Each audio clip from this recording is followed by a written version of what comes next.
Hello everyone, welcome to my YouTube channel. In this video I'm going to show you how you can fix crashing on startup when you open Atomic Heart game. That it's very annoying, that's for sure, and I'll try my best to help you. I had this problem multiple times, and this method that I'm about to show you helped me fix the problem. Now I try, I think method number 4 worked for me, but that's why you should try all the methods. I can't tell you which one will work for you, so make sure you watch all the you watch this till the very end. But you also try the methods, okay? Because I don't know which one will work for you, and also I can't guarantee if it will work, okay? So yeah. But yeah, I'll try my best to help you guys, so let's jump right into the video without wasting any second, and because I know your time is valuable.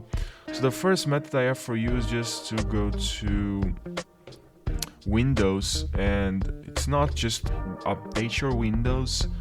That's probably already conscious, probably you already know that you have to update your Windows, which is important to update your Windows. That's something important. But I can also go to advanced options, something very overlooked by a lot of people, and then go to optional updates, and here there's a tons of updates that are available and that you can download and install, and a lot of people don't know about this, okay? So make sure you're doing this, it's pretty important.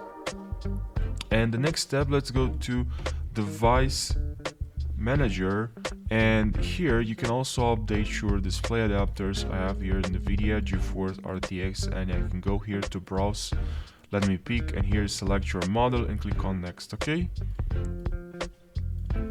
And the next step is to go to update links, okay, which means that you have to we have to go here and make sure you install. I'll leave the links in the description of this video. Here what you have to do is just to install, click on the download button. It's very easy, click on download and you want to install this. It's pretty easy, just next, and I will help you to run the game. So if you don't have this, probably that's why your game is crashing.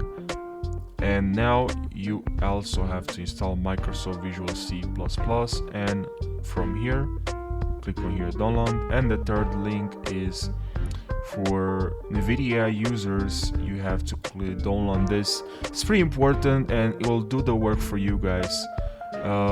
It does that and it's pretty cool.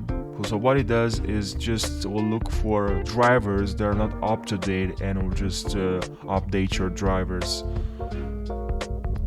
So it's pretty good and it's pretty valuable tool.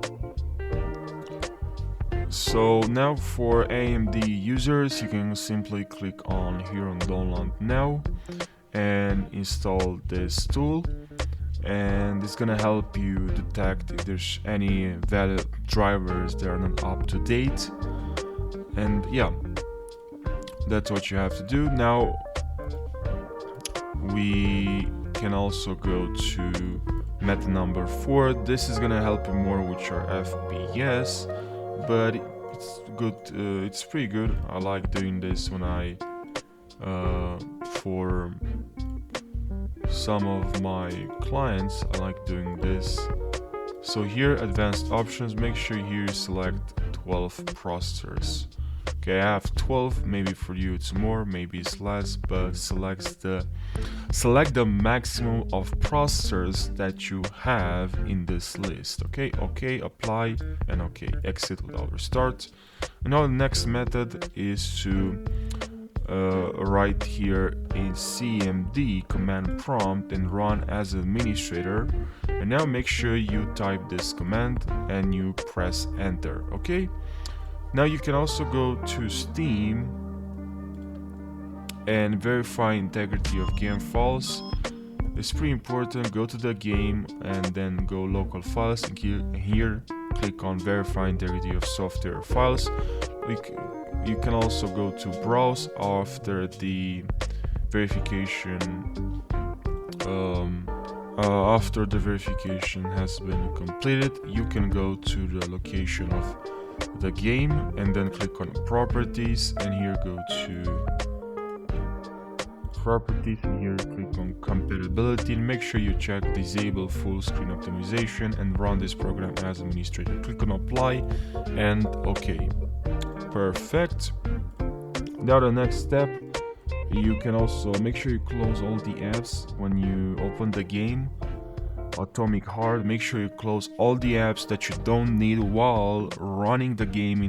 While you open the game, there's some apps that you don't need, and just close them. And you can also restart your computer and restart your router.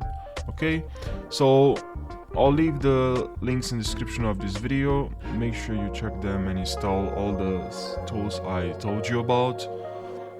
And thank you for watching, guys, and make sure you subscribe for more tutorials. Make sure you subscribe and like this video. I really appreciate it, and I'll see you now in the next video.